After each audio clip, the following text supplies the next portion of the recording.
Una madre en Venezuela me dice que su hijo le ha preguntado acerca de David y Salomón.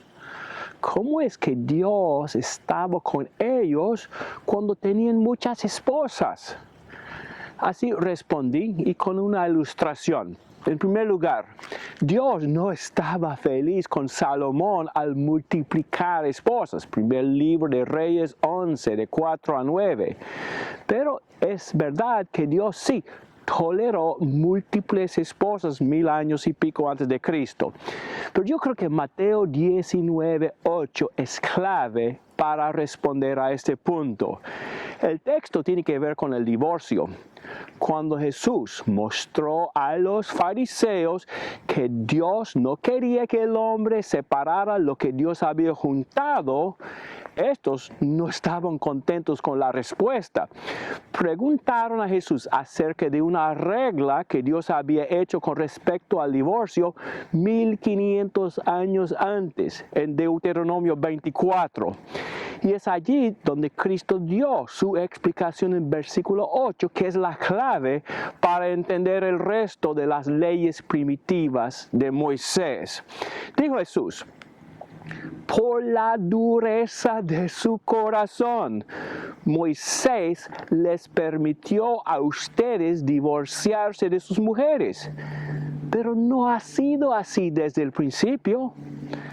El punto de Jesús fue que Dios toleró el divorcio no porque reflejaba su voluntad, sino debido a la dureza de corazón de la gente primitiva en el tiempo de Moisés.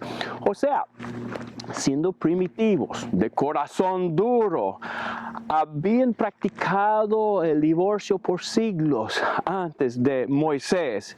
Y exigir en el monte Sinaí que dejaran inmediatamente el divorcio habría sido un golpe demasiado fuerte para esa gente atrasada, esa gente de duro corazón. Por tanto, Dios decidió dar reglas en cuanto al divorcio, hasta que pudo prohibirlo al llegar Jesucristo al mundo.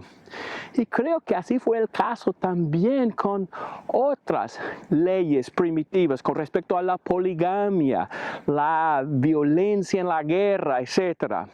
Dios toleró algunas de estas prácticas mientras los judíos se maduraran hasta poder aceptar el sistema ideal en Jesucristo. Y creo que otros textos enseñan lo mismo. Gálatas 3, 23 a 25, Hebreos 8, de 8 a 13, etc. Quizás una ilustración ayude. Supongamos que encuentren a algunos niños en la selva cuyos padres han sido muertos y los niños han sobrevivido en la selva durante muchos años. Ahora, si esto pasara, todos querríamos ayudar a estos niños a civilizarse.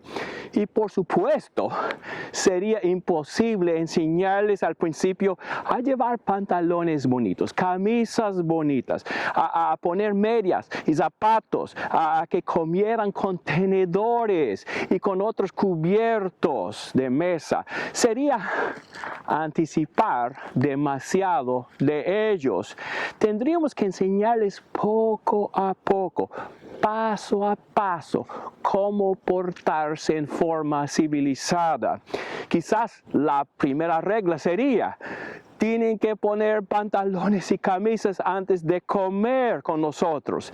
Y no exigiríamos al principio que comieran con cubiertos de mesa, pero que sí, que llevaran ropa al comer con otros. Luego les enseñaríamos a usar de zapatos y más tarde a compartir su comida. Luego quizás al usar los cubiertos y así poco a poco a comportarse en forma civilizada. No es que estaríamos felices al comer ellos con las manos y los dedos al principio, pero lo toleraríamos al principio si al menos estuvieran progresando, comiendo en la mesa con ropa puesta, y siempre con esperanza de que más tarde fueran capaces para avanzarse más y comer con cubiertos en forma civilizada. Así, Dios no habría querido que los primeros israelitas tuvieran más de una esposa, que se divorciaran, etc. Pero toleró estas prácticas primitivas al enseñarles primero otros principios más fundamentales. Hay un solo Dios, que no tuvieran ídolos, que no robaran, que no mintieran, que no mataran, etc. Sin embargo, al llegar Cristo, ya era tiempo para darles enseñanza que reflejaba más sus ideales. Espero que estos puntos nos ayuden a entender la tolerancia de Dios de varias prácticas cuestionables bajo la ley de Moisés. Muchas gracias por haber visto este video.